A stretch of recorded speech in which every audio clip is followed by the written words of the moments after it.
Hey everyone, welcome back to the channel. Thank you for being here. My name is Andrew, coming to you from the beautiful Carolinas. Today's topic is going to be what the narcissist doesn't want you to know. Think about that for a minute. Everyone, if you like the content, please like, subscribe, and share. So what does the narcissist not want you to know? The first thing on this list will be the narcissist doesn't want you to know that they know what they are doing. You see, the narcissist puts their clothes on the exact same way that you do. They breathe the same air and they consume the same energy that you do, meaning they're walking the planet just like you are. The thing is, the narcissist looks to disrupt people's energy. They don't want people to be stable. They don't want people to be living their best life. So many times people will ask me during one-on-one sessions, does the narcissist know what they're doing? Absolutely. They know exactly what they're doing. They have the same decision to make every morning when they wake up. Are they going to stand for goodness or are they going to stand for not goodness? And what they do is they go through life wearing a mask, manipulating people into believing in the mask and having people fall prey and fall into these relationships. And it's too late many times when people realize that they're in the relationship because they're already in either devaluation stage or it's too late. The resources have already become decimated left, right, and center. That is why the narcissist wears a mask. So does the narcissist know what they're doing? Yes, they do. And one of the cruxes, one of the things that people say to themselves, well, how could they know what they're doing and they continue to do it? Like, who would do that? Very simple answer: a narcissist, a toxic person who only cares about themselves, a person who doesn't care about anybody else, a person who is envious and jealous and hollow and shallow and anxiety riddled, a person who does not want others to achieve or accomplish things that they themselves, i.e. the narcissist, can't accomplish or achieve without taking from them. Now, all these things I'm sharing here are 100% how the narcissist goes through life. Another thing the narcissist didn't want you to figure out was that they are, in fact, a narcissist, a toxic person, a person who wants to take, and when they're done, what do they want to do? That's right, they want to take more. You see, the narcissist came at you in a dark energy force, and what they did is they probably manipulated you into entering the relationship with them. Maybe you created a family, maybe you entered a business, maybe you relocated, maybe you got married, maybe you loaned them money or started something up for them or paid their way through university or something. But the narcissist always is looking at people as opportunities. They're looking at what they can take from unsuspecting people, or people who haven't broken the trauma bond, or people who are empaths and have a high level of empathy. Now, let's focus on empathy for a minute. If you are an empath, God bless you. You are a beautiful, bright, shining light. If you're not an empath, you're still a beautiful, bright, shining light. You're getting the wisdom. You're applying the tools that are provided for you here on the channel and in the community. But the narcissist loves to acquire empaths because the narcissist has no empathy. Remember, they can't love, i.e. the narcissist can't love, and they have no empathy. And what they want to do is capture people who have high levels of empathy and love and, of course, resources. And they want to have these people believe in the mask, and they want to slowly, insidiously remove everything from the person.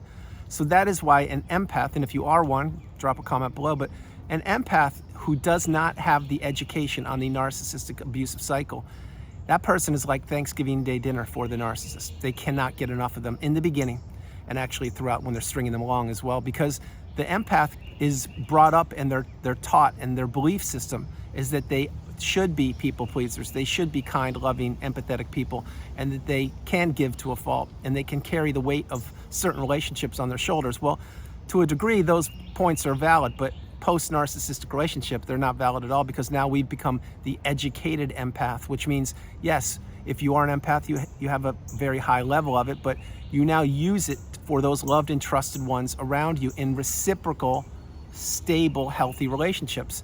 So if a complete stranger or a toxic person or someone who you've given many chances to is asking you to do something for them again, and they're playing on your heartstrings, well, now you know you shouldn't be doing it because it never benefited you in the past. It won't benefit you now. And when you need something, that person won't be around to help you out. That's what the narcissist does. They try to hoodwink people and manipulate them and trap them. And they play on people's empathy so much. That's exactly why, if you did fall into the relationship and if you are an empath, you believe that you found somebody who shared your life purpose. You believe you found a like-minded person. You didn't. What you found was a person selling snake oil. And you found a person who was trying to manipulate you and say all the things that you wanted to believe. So essentially, they were mirroring back to you what you wanted to see in a person. And the narcissist is a master manipulator, and they can mirror back anything from what anybody tells them, because that's what they do. They mimic people. There is no substance, there is no core to the narcissist. There's nothing to them. They're nothing but empty vessels and hollow shells. That's why they need to take from unsuspecting people. So other things that the narcissist didn't want you to figure out was that they were going to end that relationship eventually. And along the way, they were going to try to break that relationship. Now, who in their right mind would enter a relationship when they know that they're going to try and break it? And who in their right mind would enter a relationship when they know they're going to try and end it, or they will end it? A narcissist would do that. Now, you probably couldn't wrap your head around that in the beginning before you even knew what narcissism was, because again, you were a kind, loving, stable, healthy individual going through life, maybe even with rose-tinted glasses on. I understand it. That used to be me. But then lo and behold, you met the behemoth, the narcissist, the person who spun your world upside down, the person who placed you in that trauma bond and took you on that roller coaster of emotions. They took you super high and they dropped you super low. And you never knew what you were going to get. Were you going to get treated like the flavor of the month for a couple days? Were you going to get ghosted and given the silent treatment? Or were you going to be stonewalled and triangulated, etc.? Back then, you didn't have the wisdom. You didn't know what the glossary of the terms in the narcissistic abusive cycle were. Now you're getting them, or you know them because you've lived them, and you're coupling those definitions with your real life experience, and that equals wisdom. So the narcissist, when they entered that relationship with you, yes, they did know it had an expiration date. Yes, they did look at you as an opportunity. Yes, they did look at you as a way that they could catapult a period of their life forward and propel themselves forward using you and your resources to the detriment of you. And yes, they did know that you didn't know who they were. And yes, they did know who you were in the very beginning, because they listened to you overshare. They listened to you talk about your past, your present, and your future, your hopes, your dreams, your aspirations, your family, your friends, your education, your money, your bank account, what you wanted to do in the future, the trajectory of your life. They looked at it all and they said, wow, this person really does not know how valuable they are, and I'm going to do my best to take whatever I can from them. And I will do it wearing a mask, and I'll manipulate them, and I'll make sure that they never figure this out, even when I end it.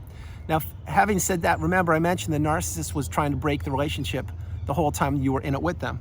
And they were doing this on purpose because they were testing you, and they were seeing how much you would give to a fault, how long you could endure that toxicity, how much longer you would stay in the relationship being gaslit, being stonewalled, triangulated, all those things the whole time, having a full-time job, raising kids, paying bills, planning vacations. You were being overextended on every part of your life. What you were doing was you were doing everything for everybody else, but you were not focusing on yourself.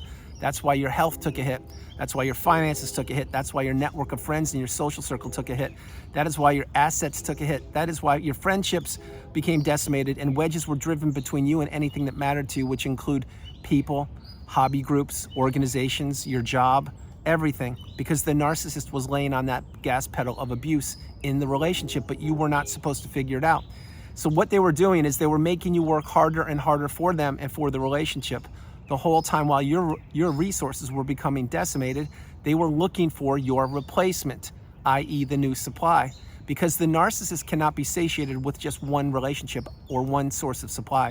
They need multiple sources of supply. And the narcissist gets supply from pets, from kids, from parents, from neighbors, colleagues, brothers, sisters, aunts, uncles, from people in hobby groups and organizations. They get supply from vacations. They get supply from blowing up vacations. They get supply from taking things from you. They get supply from ghosting you. They get supply from not answering your texts. They get supply from texting you and giving you verbal abuse. They get supply from calling you when they want to, but when you call them, they hang up on you. This is how twisted the narcissist is. There is no stability to them. There's no honesty. There's no authenticity. What you have is an empty vessel who is playing a game, a mind game with the person who was in the relationship, which at one point was you. And that is a very deadly place to be. It's a very dangerous place to be, specifically when you don't know what you're up against. So that's another thing the narcissist didn't want you to figure out, that they were trying to break that relationship the whole time, and that in fact it did have an expiration date. Now, I mentioned to you this a few moments ago. Who in the right mind would enter a relationship if you knew it had an expiration date? When I say expiration date, I mean it was going to end very, very challenging. Let's put it politely. The narcissist does that because what they want to do is they want to inflict damage upon anybody they come across. Any person that the narcissist ever enters a relationship with pays a price one way or the other. They may pay the price financially, they may pay it mentally, physically, emotionally, spiritually, But the narcissist is always on the quest looking for the perfect new supply, the perfect fuel source, somebody who they believe can really improve their life. And for a brief period of time, that was you. Remember, that was the love bomb / euphoric stage when everything was puppies and rainbows, unicorns and butterflies, and you thought you just found the best relationship on the planet. Well, it wasn't the best relationship. It turned out to be probably the worst relationship you entered, because that person wasn't honest and authentic with you. They just had you believe in the mask.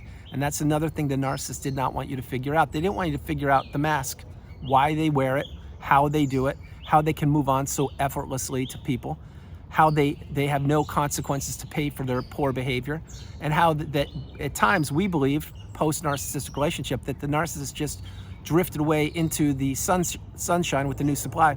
That's not the case. What they did is they slithered away into the night with a new supply. And that new supply, I'll tell you right now, either they are a former recycled source of supply, somebody who perhaps hasn't broken the trauma bond, or they're a toxic person themselves, or that person is a brand new canvas, if you will, maybe even an empath, probably not, but maybe someone who doesn't know their value and worth, and they're believing in the mask. But either way, the new supply will pay a big price, just like you had to pay. Now, I don't say these things lightly at all, because the narcissistic relationship is the relationship you need to heal from. It is not something you can just put a Band-Aid over and jump back into the dating pool, or just go back out into life like normal. There are 3 versions of you. Remember, the first version of you is the version of you before you met the narcissist. Second version of you is the version of you when you're in the narcissistic relationship. And the third version of you is the strongest, most galvanized version of you known to humankind. That's when you've risen through the ashes like a phoenix, and you are now galvanized. This is now a superpower for you, because now you can read a room in a second. You can sense other people without even saying a word. And now you're the educated empath, because you've come through something you did not even know that you were going through, which was the narcissistic abusive cycle. And why you didn't know about it is because you weren't taught this in school. But here you are in the community. You're paying it forward if you can. You're getting your cup full. You're realizing that you are grateful to be out of that relationship, and that you have healed, or you are well on your way to healing, headed towards that pinnacle of indifference, that mountaintop of indifference. There is so much room at the mountaintop in the pinnacle of indifference for you and everybody else who wants to heal and who takes the journey. There is more than enough room for all of us, and we are waiting for you to arrive there. How to get there is to go through the sleepless nights. It's to journal. It's to process that relationship. It's to heal childhood wounds, to see a therapist, to watch videos, to read, to meditate, to slow your life down, to understand that there was no other way. You had to go through that relationship. And the narcissist knew what they were doing to you every single day when you were in that relationship. And now you're getting that. You're finally getting these light bulb moments, and you're realizing, wow, all these things are starting to add up. All these strange things that were happening in that relationship that I couldn't put my finger on. Oh, that was triangulation. Oh, that was gaslighting. Oh, that's the smear campaign? No wonder I lost all my friends. No wonder my immediate family members won't even talk to me. It's because somebody's been telling flat out lies behind my back for years, and I couldn't figure this out. That's what the narcissist does. That's why when you get the wisdom and you apply the tools that are provided for you in the community and on the channel, you're changed forever, because now you don't overshare. Now you have boundaries. Now you are not a people pleaser. Now you can say no, the strongest word in the English language. And remember, when you say no to something or someone, you are saying yes to yourself. No was something you couldn't say to the narcissist when you're in that relationship, because they can't hear that word no. It's either their way or the highway. That's how they look at people. They look at people to manipulate. And if these people don't do what the narcissist wants, they will bully them one way. Again, maybe they'll give them the silent treatment. Maybe they'll financially abuse them. Maybe they'll use more of the smear campaign. Who knows? But this is how the cycle goes on. The cycle is in a loop. It goes around and around and around. And the one constant in the cycle is the narcissist. It's not you. At one period of time, you were trapped in that cycle, and you were existing in the devaluation stage. Not a good place to be. But then one of two things happened. Either you ended it yourself, or you were discarded. Either way, my heart goes out to you, but now you're out of it. Now you've slowed your life down. Now you have to heal. You have to process things. And in time, in your time, you will heal. You have to understand that this relationship is a very, very challenging relationship. And I've said it twice, I'll say it again. It is the relationship you need to heal from. You 100% have to slow things down and process how you entered it, why you entered it, and that this is a big lifelong learning lesson, and that you will rise through the ashes like a phoenix once you process everything and you really heal properly. So there are so many more things that the narcissist didn't want you to know. There is a huge, huge list. I would say tens and tens of thousands of things. Here's one more. Did you ever really get to know who the narcissist was when you were in the relationship? Of course you didn't. They would tell you A, B, and C, and then they would do X, Y, and Z. They would have mysterious groups of friends pop up from high school or college, and you'd be like, who's that? And why are you so close to them? Why are you, it's almost like you look like you're in a romantic relationship, but you're married to me. What's going on here? Again, triangulation. But that person, who was it? Think about that. Was that person a former source of supply, meaning an intimate partner that you never knew about? It may have been. Who knows? We will never know. What we will know is all the toxicities now in the past. And we've applied the tools, and we're really slowing our lives down, and we're insulating ourselves, and we understand that what happened, happened. We need to take those lessons and learn from them and apply them to present day. We cannot stay stuck in the past thinking about what happened. We need to not predict the future, wondering what will happen tomorrow. We need to live in the present moment, the here and the now. This is where the abundance happens. This is where the doors of abundance open up for you. This is where the possibilities are endless. This is the path. The path is to put the narcissist in the past, process everything about that relationship, incorporate boundaries, slow your life down, really look around you and see if there are any other toxic people in your life that need to be removed. And if you can, go no contact, block these people, delete them, remove all flying monkeys and people associated with them. If you can't, utilize gray rock, become dull and boring, but get off the radar and just stay in the present moment. There are so many people I work with during one-on-one sessions that they are there, they're at the pinnacle, they're at the mountaintop of indifference, and they're living in the present moment. They are not living for the moment with the narcissist. They are not putting somebody else high up on the pedestal and doing what they wanted, when they wanted, and in their time, i.e. the narcissist. They're now getting back to their hobbies. They're now rebuilding broken relationships. They're now falling in love again. They're now creating new friendships. They're now traveling. They're now enjoying their hobbies. Their health has returned. Their bank accounts have improved. They've relocated at times. They've really discovered that they're now in the third version of themselves, and that is a very beautiful place to be. It's a place the narcissist can never find, and it's a place the narcissist can never get to. It's a place that you have gotten to, or you are on your path, on your way to get there, but it takes a lot of work to get there. It takes a mountain of work. I am telling you one more time before I close the video, I did it. I broke the cycle. I broke the bond, and I am here in the third version of myself. If you want to get there, you really need to slow things down. Understand that the narcissist never served you in the past. They won't today, and they won't in the future. You need to have boundaries, process so many things, and heal. And eventually, one day, you will wake up and you'll say, oh my gosh, I feel amazing. I am exercising now. My health has returned. I am eating better. I'm sleeping better. I'm more focused. I'm not in that fog. The narcissist has shriveled up and they've disappeared because I don't care about them any longer. I'm at that pinnacle of indifference, the mountaintop of indifference, and that is where I will stay. Everyone, that's the video. I hope you liked it. I loved doing it from the beautiful Carolinas. This is Andrew. Namaste. Have a great afternoon, evening, or morning, no matter where you are on the planet. You are not alone. Remember that. You are not alone. God bless you all. I love you. Have a great, great evening, and I hope you enjoyed the video. I love doing it, and we had a little rain today, and it is so beautiful. God bless you. I love you all. Bye.